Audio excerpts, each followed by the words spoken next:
Assalamualaikum warahmatullahi wabarakatuh. Berjumpa lagi dengan saya Huzaifah, mahasiswa program studi pendidikan biologi Universitas Maritim Raja Ali Haji. Pada kesempatan ini saya ingin menjelaskan mengenai struktur dan fungsi inti sel, nukleus, dan sentriol. Pembahasan yang pertama yang akan kita bahas yaitu mengenai nukleus. Nukleus merupakan organel terbesar yang berada dalam sel. Nukleus berdiameter sekitar 10 μm. Nukleus biasanya terletak di tengah sel dan berbentuk bulat atau oval.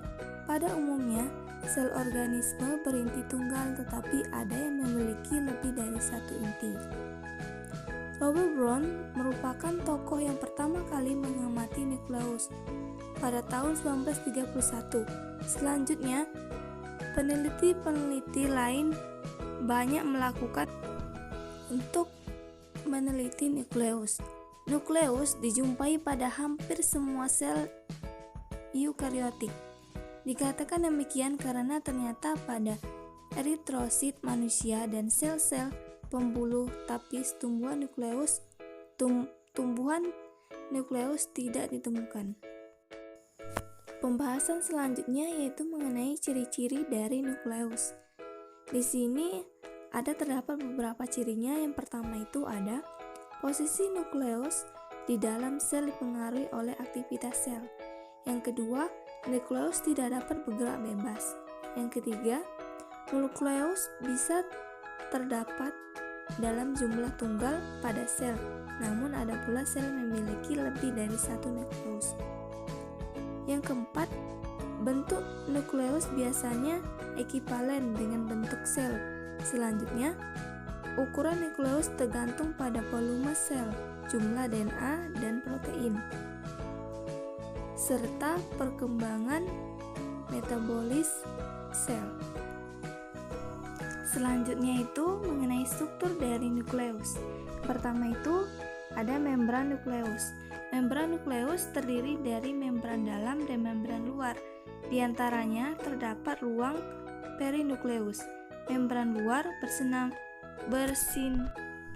bersinambung dengan retikulum endoplasma. Pada daerah tertentu, membran dalam dan membran luar melebur membentuk suatu saluran melintas membran inti. Pori-pori ini bersama dengan komponen lain berasosiasi di sekitar pori yang kemudian disebut kompleks pori. Struktur yang kedua yaitu kompleks pori inti. Variasi jumlah pori nukleus sesuai dengan tipe dan keadaan fisiologis sel. Kerapatan pori juga berkaitan dengan aktivitas pengangkutan RNA dan nukleus. Kerapatan pori yang rendah pada nukleus juga sel sedang dalam fase daur sel yang relatif tidak aktif dan rendah tingkat metabolismenya.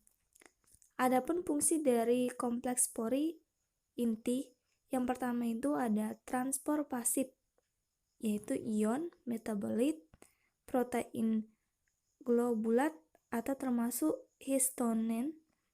Yang kedua, transfer aktif molekul besar ke dalam inti. Yang ketiga, pengiriman molekul keluar inti.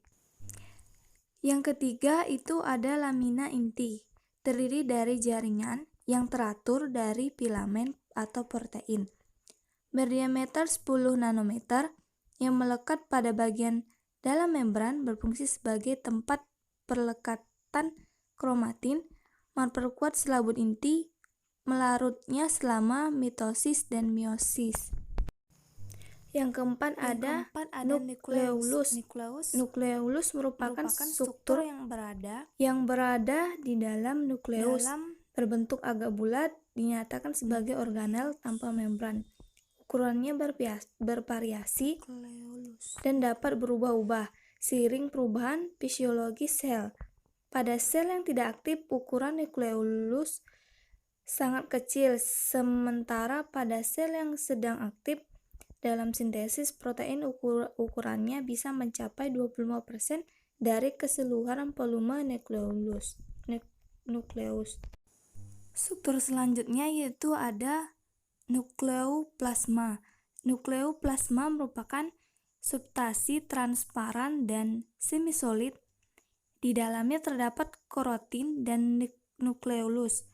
Komposisinya terdiri atas asam nukleat, yaitu DNA dan RNA, yang merupakan materi genetik protein dan garam-garam mineral. Struktur selanjutnya itu ada kromatin. Bentuk pada daerah kromatin merupakan kromosom. Ukuran dan bentuk kromosom berubah-ubah. Kromosom memiliki sepanjang lengan, masing-masing berada sebelah menyebelah yang dipisahkan oleh satu kelekukan. Pada stasium metafase, kromosom mengalami replikasi sehingga setiap kromosom tersusun dari dua kromatida.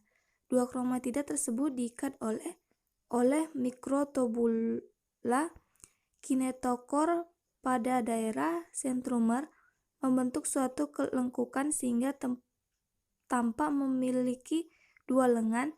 Kromatin terdiri dari DNA, RNA, dan protein. Selanjutnya itu ada pembahasan mengenai fungsi nukleus.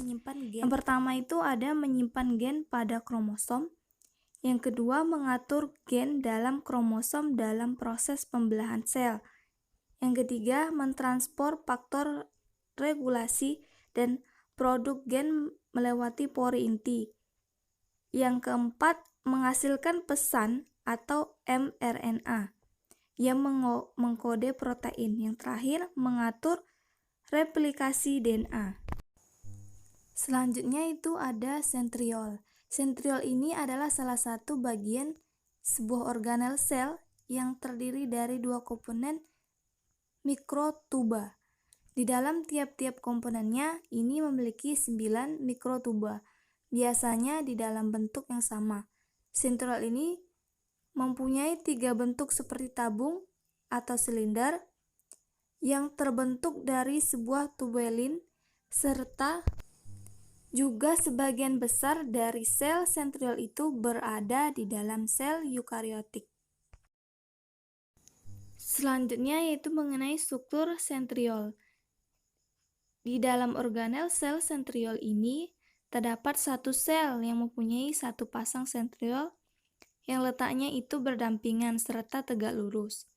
Organel ini berbentuk mirip itu dengan tabung atau silinder yang mempunyai rangka mikrotubula yang itu tersusun dengan radial. Mikrotubula ini terdiri dari 3 rangka, yang mana jumlah di dalam tiap-tiap sentriol sekitar 9 rangka. Ke-9 rangka tersebut ditutupi oleh matriks kental serta juga letak matriks tersebut ada di salah satu ujung sentriol. Demikianlah presentasi dari saya. Saya ucapkan terima kasih. Semoga penjelasan yang saya sampaikan dapat bermanfaat, dan saya tutup dengan billahi taufiq wal hidayah. Wassalamualaikum warahmatullahi wabarakatuh.